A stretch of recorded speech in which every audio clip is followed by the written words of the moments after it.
स्वागत है आपका आज के एपिसोड में। चलिए शुरुआत करते हैं पिछले अभ्यास प्रश्न से। अपस्फीति के संबंध में निम्नलिखित कथनों पर विचार कीजिए। 1. अपस्फीति वस्तुओं और सेवाओं की कीमतों में सामान्य गिरावट है जो आमतौर पर अर्थव्यवस्था में मुद्रा और ऋण की आपूर्ति में संकुचन से जुड़ी होती है। 2. अपस्फीति के दौरान मुद्रा की क्रय शक्ति समय के साथ बढ़ती है। उपर्युक्त में से कौन सा या कौन से कथन सही है या सही है? ए केवल 1, बी केवल 2, सी 1 और 2 दोनों, डी न तो 1 और न ही 2। इस प्रश्न का सही उत्तर है विकल्प डी, न तो 1 और न ही 2। चलिए देखते हैं इसके विश्लेषण को। अपस्फीति वस्तुओं और सेवाओं की कीमतों में सामान्य गिरावट है जो आमतौर पर अर्थव्यवस्था में धन और ऋण की आपूर्ति में संकुचन से जुड़ी होती है, अतः कथन 1 सही है। अपस्फीति के दौरान मुद्रा की क्रय शक्ति समय के साथ बढ़ती है, अतः कथन 2 सही है। अपस्फीति के कारण पूंजी, श्रम, वस्तुओं और सेवाओं के नाममात्र लागत में गिरावट आती है। हालांकि इनकी सापेक्ष कीमतें अपरिवर्तित रह सकती हैं। यह केवल मुद्रा या मुद्रा में प्रतिदेय वित्तीय साधनों की आपूर्ति में कमी के कारण हो सकता है। तो चलिए शुरुआत करते हैं आज के एपिसोड की पहले प्रश्न से। भारत में निवारक निरोध के संबंध में निम्नलिखित कथनों पर विचार करें। 1. अनुच्छेद 22 के तहत किसी भी व्यक्ति को किसी भी परिस्थिति में 3 महीने से अधिक हिरासत में नहीं रखा जा सकता। 2. राष्ट्रीय सुरक्षा अधिनियम 1980 निवारक निरोध को अधिकृत करता है। उपर्युक्त में से कौन सा या कौन से कथन सही है या सही है? ए केवल 1, बी केवल 2, सी 1 और 2 दोनों, डी न तो 1 और न ही 2। इस प्रश्न का सही उत्तर है विकल्प बी केवल 2। चलिए देखते हैं इसके विश्लेषण को। निवारक निरोध का अर्थ है प्रत्याशित गैरकानूनी गतिविधियों को रोकने के लिए किसी व्यक्ति को बिना किसी सुनवाई के हिरासत में रखना।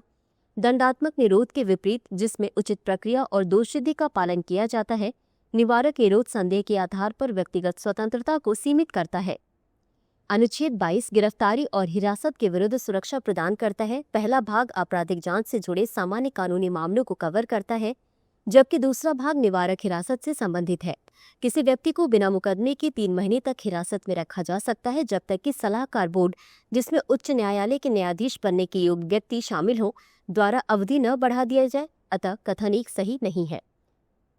निवारक निरोध से संबंधित प्रमुख कानून। राष्ट्रीय सुरक्षा अधिनियम 1980 राष्ट्रीय सुरक्षा और सार्वजनिक व्यवस्था के लिए खतरों को रोकने के लिए नजरबंदी की अनुमति देता है, इसलिए कथन 2 सही है। गैर कानूनी गतिविधियां रोकथाम अधिनियम 1967 भारत की संप्रभुता, सुरक्षा और अखंडता को खतरा पहुंचाने वाली गतिविधियों को रोकता है, अतः विकल्प बी सही है।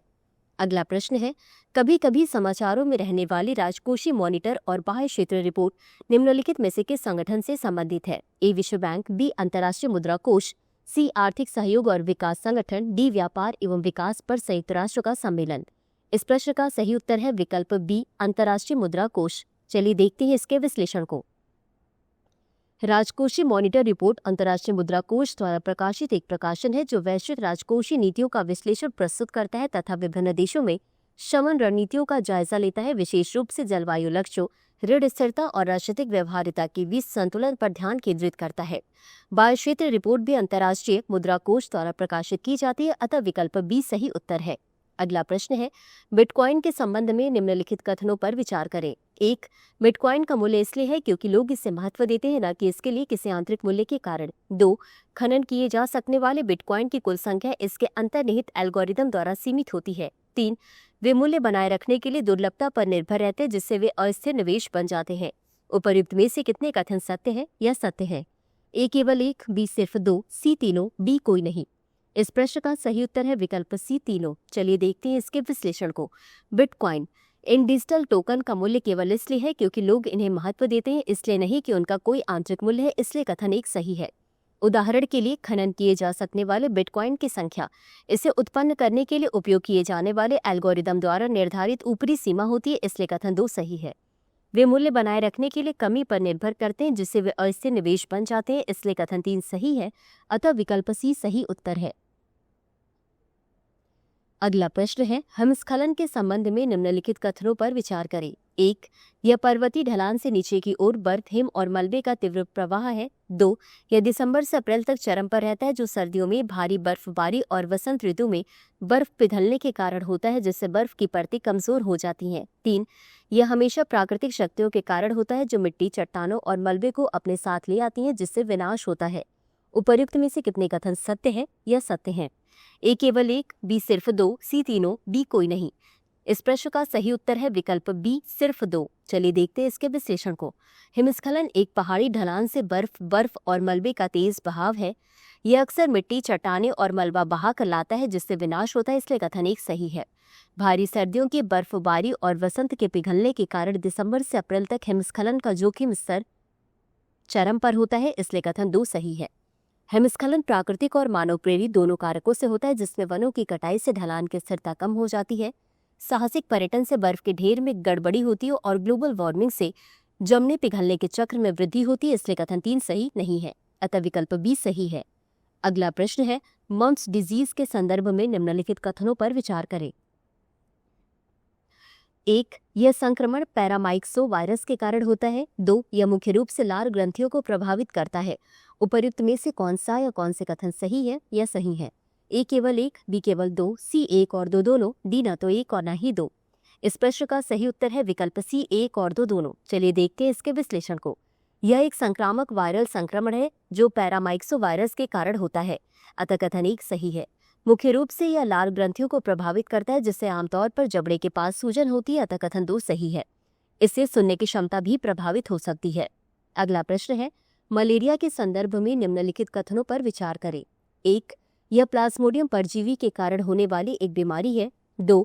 यह क्यूलेक्स मच्छर के काटने से होता है। उपर्युक्त में से कौन सा या कौन से कथन सही है या सही है? ए केवल 1, बी केवल 2, सी 1 और 2 दोनों, डी न तो 1 और न ही 2।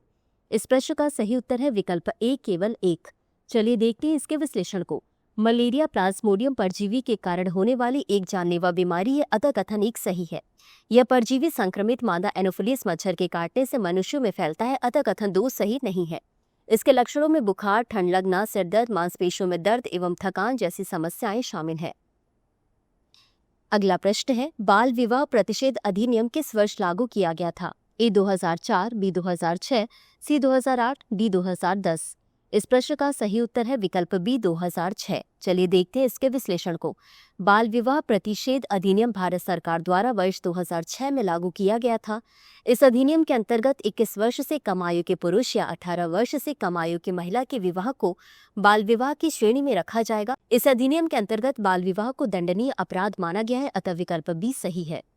अगला प्रश्न है नौरादेही वन्यजीव अभयारण्य किस राज्य में स्थित है? ए राजस्थान, बी महाराष्ट्र, सी मध्य प्रदेश, डी उत्तर प्रदेश। इस प्रश्न का सही उत्तर है विकल्प सी मध्य प्रदेश। चलिए देखते हैं इसके विश्लेषण को। नौरादेही वन्यजीव अभयारण्य मध्य प्रदेश का सबसे बड़ा वन्यजीव अभयारण्य है। यह सागर, दमोह और नरसिंहपुर जिलों में फैला हुआ है और लगभग 1197 वर्ग किलोमीटर के क्षेत्र को कवर करता है। यह अभयारण्य नर्मदा और गंगा नदी घाटियों के तट पर स्थित है, अतः विकल्प सी सही है। अगला प्रश्न है हाल ही में खबरों में रहा हाइपरट्रिकोसिस क्या है? ए असामान्य बाल वृद्धि विकार, बी त्वचा रोग, सी मानसिक विकार, डी पशु संक्रमण। इस प्रश्न का सही उत्तर है विकल्प ए असामान्य बाल वृद्धि विकार। चलिए देखते हैं इसके विश्लेषण को। हाइपरट्रिकोसिस, जिसे वेयर वोल्फ सिंड्रोम भी कहा जाता है, एक दुर्लभ आनुवांशिक स्थिति है जिसमें व्यक्ति के शरीर विशेषकर चेहरे पर असामान्य रूप से अधिक बाल उगने लगते हैं, अतः विकल्प ए सही है। तो चलिए अंत में देखते हैं आज के अभ्यास प्रश्न को। भारतीय चिकित्सा अनुसंधान परिषद की स्थापना निम्नलिखित में से किस वर्ष की गई थी? ए 1904, बी 1911, सी 1927, डी 1937। इस प्रश्न का उत्तर कमेंट बॉक्स में जरूर दें। आज के लिए बस इतना ही। धन्यवाद। डियर व्यूअर्स, अपने एग्जाम की तैयारी को और बेहतर करने के लिए हमारे चैनल को लाइक, शेयर और सब्सक्राइब करना न भूलें।